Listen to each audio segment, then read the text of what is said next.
Assalamualaikum warahmatullahi wabarakatuh.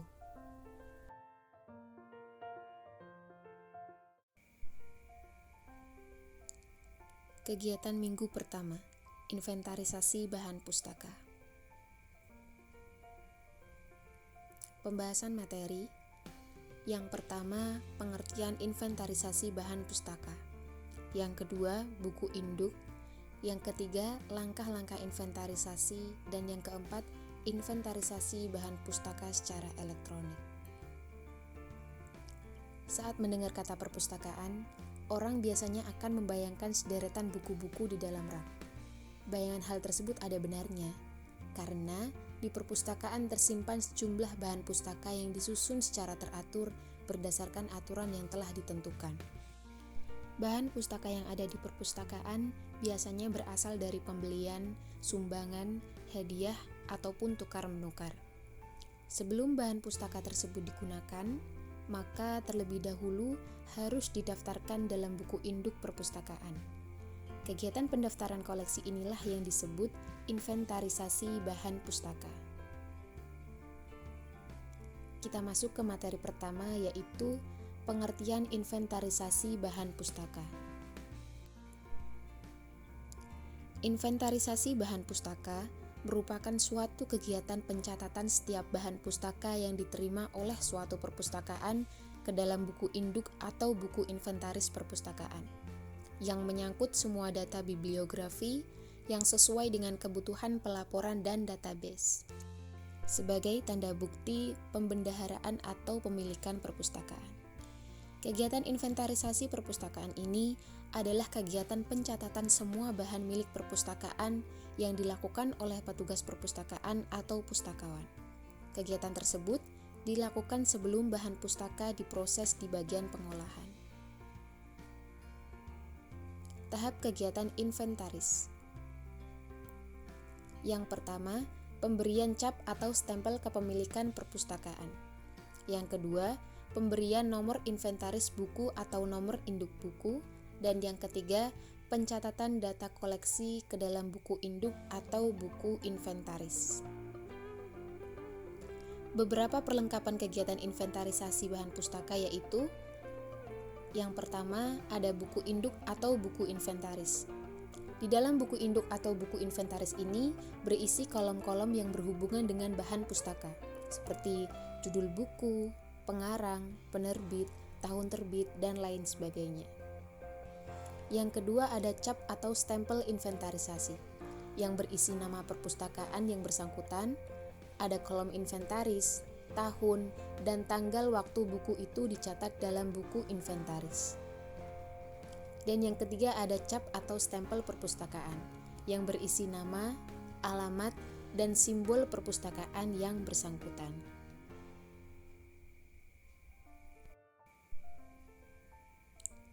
Kita masuk ke materi kedua, yaitu buku induk. Buku induk merupakan sumber informasi tentang bahan pustaka yang merupakan kunci perpustakaan itu sendiri. Dan apapun jenis koleksi perpustakaan yang merupakan milik dan kekayaan perpustakaan harus dicatat dalam buku inventarisasi atau buku induk tersebut. Buku induk merupakan berkas resmi stok buku yang dimiliki oleh perpustakaan.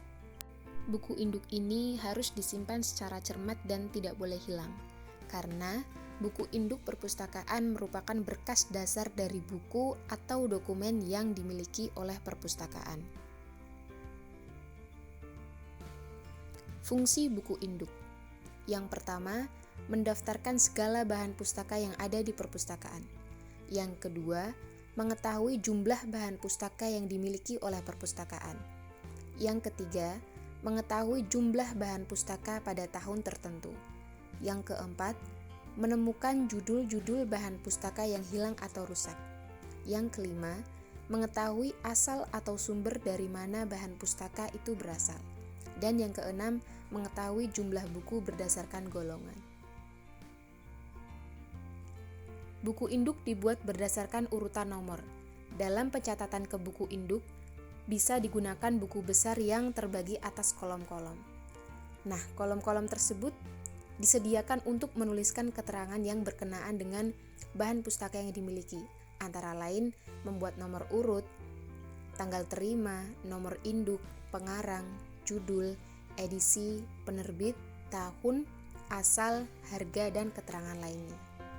Di sini terdapat contoh format buku induk untuk buku.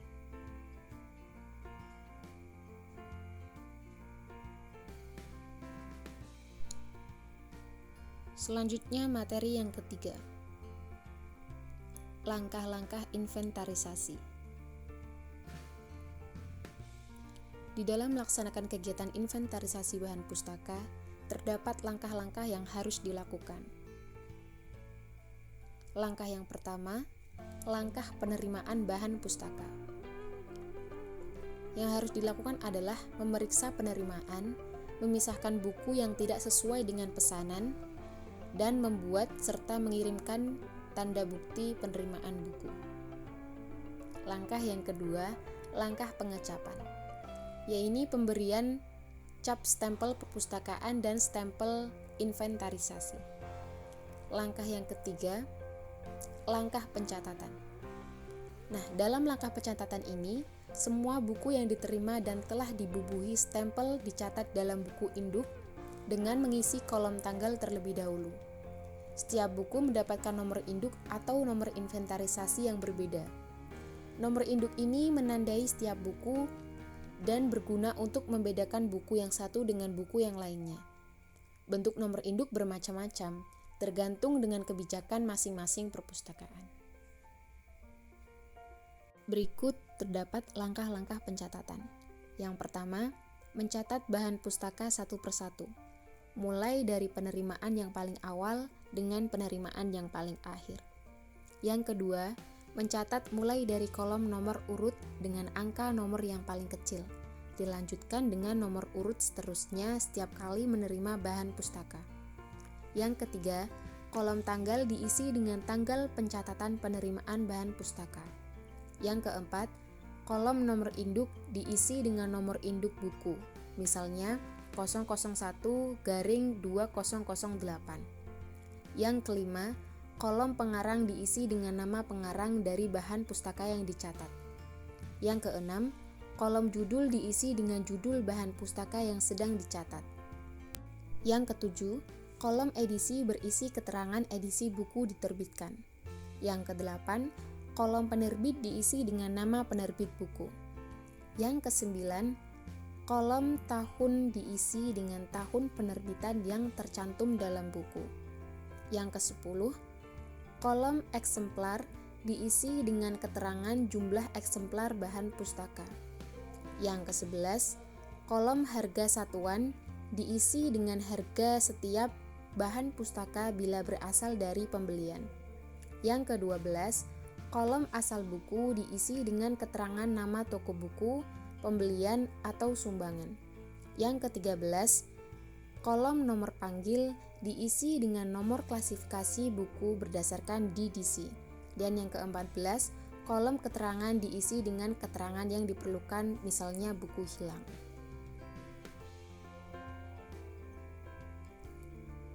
Selanjutnya materi yang keempat, inventarisasi bahan pustaka secara elektronik.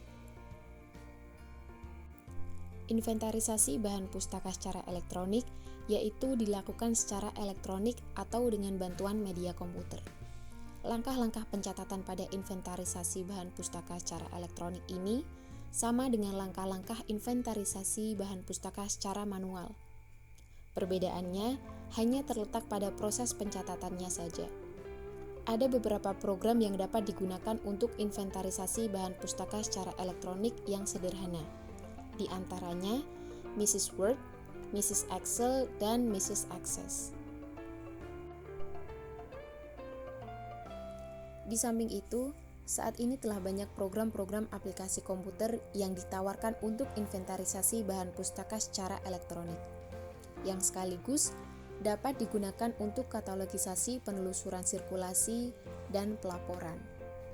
Program-program aplikasi komputer tersebut diantaranya CD atau ISIS, Dynamic, CPSys, dan sebagainya. Inventarisasi bahan pustaka menggunakan program aplikasi komputer tersebut, yaitu dengan cara data koleksi dimasukkan, kemudian datanya disimpan. Setelah data masuk, data dapat ditelusuri dan ditampilkan sebagai katalog, atau dapat ditampilkan dalam tabel seperti buku induk dan kemudian dapat dicetak. Sekian pemaparan materi minggu pertama. Wassalamualaikum warahmatullahi wabarakatuh.